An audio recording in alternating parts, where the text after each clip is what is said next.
lorsqu'on dit que cet homme est un homme ascensionné, c'est un maître ascensionné. Et des maîtres ascensionnés. Et c'est un maître ascensionné, c'est-à-dire c'est une personne qui a suivi un voyage, ayant été guidé par un maître à ses côtés pour qu'il parvienne à atteindre l'illumination. Je parle ici basiquement dans toutes les spiritualités.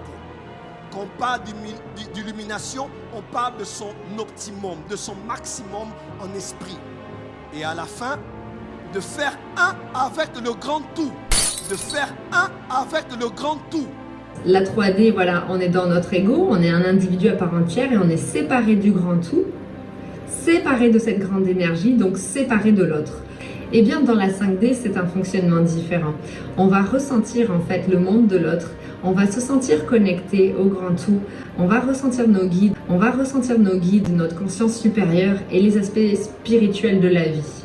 Scientifique qui s'appelle Le Grand Tout de Sean Carroll et c'est aux éditions. Le Grand Tout, donc comme son titre l'indique, va nous parler de l'univers, du pourquoi on est là. Ça allie science et philosophie. Voilà, ça parle vraiment de tout, de toutes les questions qu'on peut se poser. Ça parle de philosophes, ça parle d'histoire, ça allie justement tout ça. Ça parle d'intelligence, ça parle de l'apparition de l'intelligence. C'est vraiment, je peux pas vous résumer, c'est vraiment un truc énorme. Aujourd'hui, j'ai envie de te parler du grand tout. Et donc en fait ce qui m'a inspiré cette vidéo, c'est deux patientes que je suis actuellement qui sont très axées sur se connecter au grand tout, à la conscience supérieure, à l'esprit supérieur, se connecter comme ça à quelque chose d'autre. Ce que je fous là, la vie comme ça me fait chier, moi je veux me connecter au grand tout, comme ça, la lumière, conscience supérieure et tout, voilà. Alors, je comprends très bien ce qu'elle m'explique, mais j'aurais parlé justement de qu'est-ce que c'est que le grand tout pour éclaircir un peu plus ce truc-là.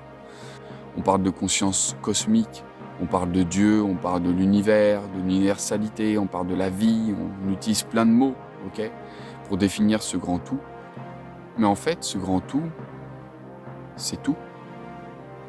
Avant la magie, il faut que l'individu soit initié. Donc l'initiation va lui permettre de prendre conscience de son rapport avec le tout ou l'invisible. Le tout ou l'invisible. De faire un avec le grand tout. De faire un avec la dimension christique. Cet état christique, c'est l'état de la fusion de votre esprit individuel avec l'esprit cosmique universel. C'est ce qu'on appelle l'ascension. Joël Tatou parle de la connexion au grand tout. Si vous avez bien suivi toutes les interventions, vous trouverez sûrement un lien ou quelque chose de commun dans le langage de ceux qui parlent du grand tout. La première dame a expliqué le grand tout comme une grande énergie.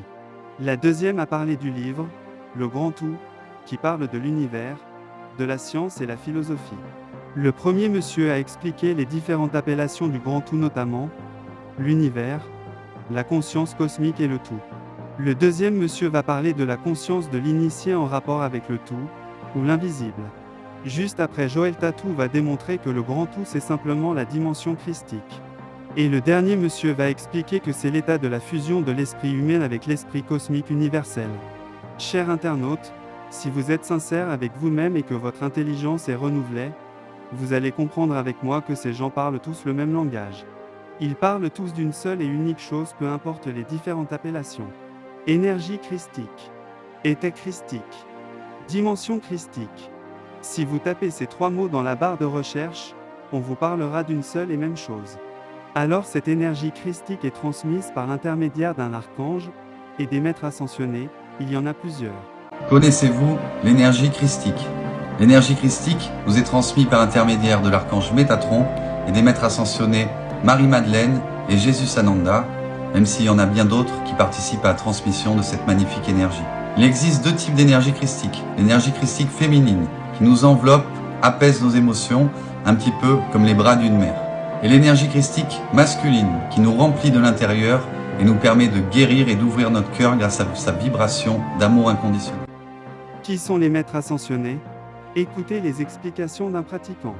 En ce qui concerne les maîtres ascensionnés, ce sont des êtres qui sont déjà passés sur la terre. Ils étaient de grands chefs, de grands maîtres, de grands guérisseurs. Ils continuent à nous aider depuis leur poste d'observation dans le monde spirituel. Il y en a parmi des personnages célèbres tels que Jésus, Moïse, Bouddha, Marie et des saints. On en retrouve aussi parmi des personnages moins connus comme certains yogis, qui ont transcendé leurs limites physiques pendant leur vie terrestre, tout comme parmi des inventeurs novateurs et des héros méconnus. Bien-aimés, par cette explication, ne comprenez-vous pas que cette doctrine n'est pas biblique? Voyez-vous où ils ont placé Jésus? Au même rang que Moïse, Bouddha et Marie, ils le placent en dessous d'un archange. Pour eux, Jésus c'est un maître ascensionné, il n'est pas le sauveur. Ça veut dire que vous n'avez pas forcément besoin de Jésus, vous pouvez décider de passer par un autre maître ascensionné tel que Bouddha pour atteindre la dimension christique. Et pour avoir accès à cette dimension, il faut entrer en contact avec les maîtres ascensionnés, les adresser des prières afin qu'ils vous transmettent cette énergie christique. Vous les avez entendus parler des guides? Qui sont les guides? Suivez les explications d'un pratiquant. Pour ce qui est de nos guides spirituels, ils sont habituellement des proches disparus. Lorsque nous sommes jeunes, ce sont des parents décédés avant notre naissance. Dans mon cas, un de mes guides est mon frère, l'enfant avorté avant moi dans ma lignée et il s'appelle Serge. Chers internautes, par cette explication vous comprenez qu'il ne s'agit pas du christianisme, mais d'une autre doctrine. Le Seigneur nous interdit de communiquer avec les morts. Mais ce faux prophète enseigne que Dieu utilise les esprits de mort pour parler aux hommes, nous en parlerons dans une autre vidéo. Joël Tatou enseigne l'ascension avec l'intention d'amener les chrétiens dans des telles pratiques, c'est-à-dire communiquer avec les morts qui seront les guides et prier les maîtres ascensionnés pour atteindre la dimension christique. Peuple de Dieu, ne voyez-vous pas que cet imposteur est un agent du diable avec une mission bien claire? Quittez cette fausse église, c'est la porte de l'enfer. Tatou vole vos étoiles et sacrifie vos âmes à son maître, le diable. Sauvez-vous de ce loup.